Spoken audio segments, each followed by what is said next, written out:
레비 회장의 이 같은 압박에도 불구하고 이러한 시도가 계속된다면 그가 토트넘의 헌신적인 모습을 보이기는 쉽지 않을 것이다. 지난 9일 바이에른 뮌헨의 K는 영국의 한 일간지를 통해 손흥민을 비롯한 선수진들을 겨냥하여 도무지 이해가 되지 않는 인터뷰를 진행하였고, 이에 전 영국 네티즌들은 다름 아닌 자국의 케인 선수를 비난하여 큰 파장이 일고 있습니다.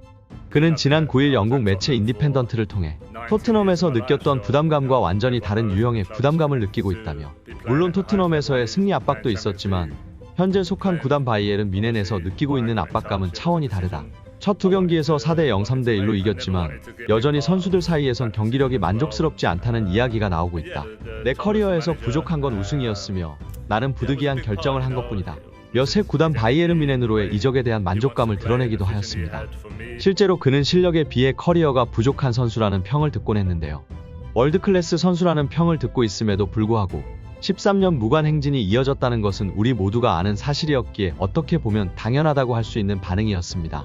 하지만 문제는 그 다음이었습니다.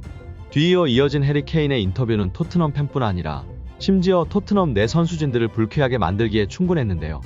그는 뒤이어 나 역시 오래전부터 그들의 일원이 되고 싶었다. 질투라고 하는 것이 맞는지 모르겠지만 그러한 동기부여가 나를 더욱 성장시킨다.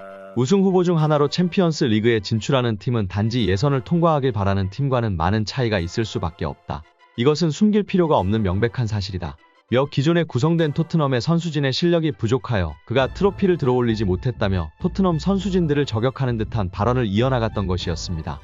그가 실제로 특정 팀을 지목하지는 않았지만 유소년 시절부터 지금까지 13년간 몸담아온 팀은 토트넘이 유일하다는 점을 고려해볼 때 결과적으로 그의 발언은 토트넘 내 선수진들이 실력면에서 바이에른 뮌헨과 비교해볼 때 형편없다고 저격한 것은 너무나도 명확해 보였죠.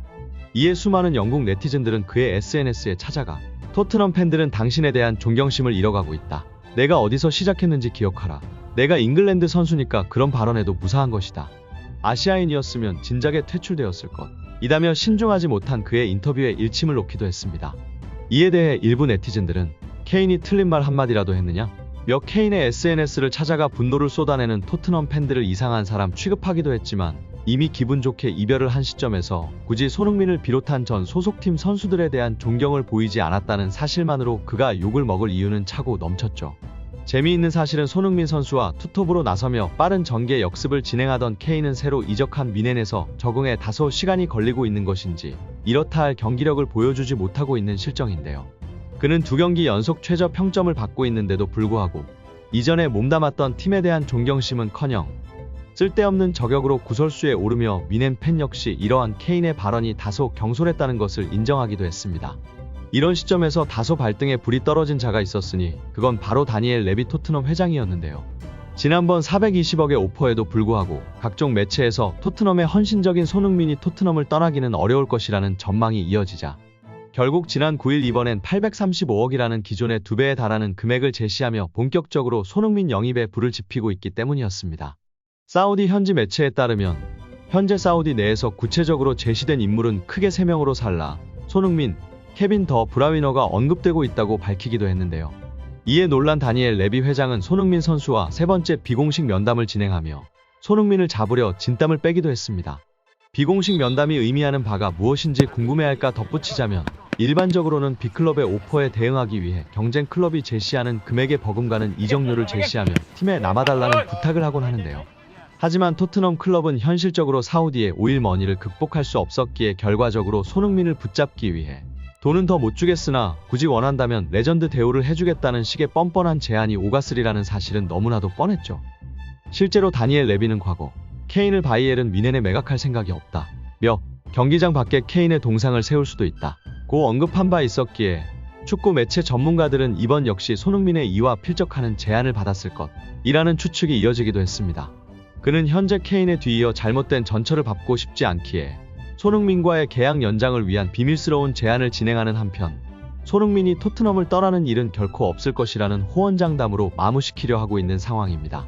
이에 대해 골드 기자는 포스테코글루 감독은 손흥민을 클럽의 핵심 자원으로 인식하고 있다. 그는 최전방 공격수로 기용될 것이다. 그는 분명히 한국인을 신뢰하고 있다. 며 손흥민의 이적은 다소 실현되기 어려울 것이다는 양 영국 네티즌들을 안심시키는 발언을 이어나가기도 했지만 뒤이어 손흥민이 토트넘을 떠날 가능성 역시 배제할 수 없다고 보기도 했는데요. 그가 제시한 근거는 간단했습니다. 손흥민의 나이 때문입니다. 그는 올해 31세. 축구 선수로서 적지 않은 나이를 보내고 있는 그 역시 은퇴를 준비해야 할 시점이 다가오고 있었기에 결국 현재 토트넘에서 부진한 시기를 보내고 있음에도 불구하고 사우디로부터 천문학적인 오일 머니 오퍼가 계속 들어온다면 손흥민이 토트넘의 헌신적인 모습을 보이기는 쉽지 않을 것 이라는 전망을 내다보기도 했습니다. 이에 대해 한국 네티즌들은 은퇴 시점이 다가오니 돈을 벌라며 손흥민 선수의 이적을 오히려 찬성하고 있는 모양이지만 손흥민이 어떤 결정을 할지에 대해선 그 시기가 다가와야 확실해질 것으로 여겨집니다. 구독 꼭 부탁드립니다. 영상 제작에 큰 힘이 되기 때문입니다. 구독해주셔서 정말 감사합니다.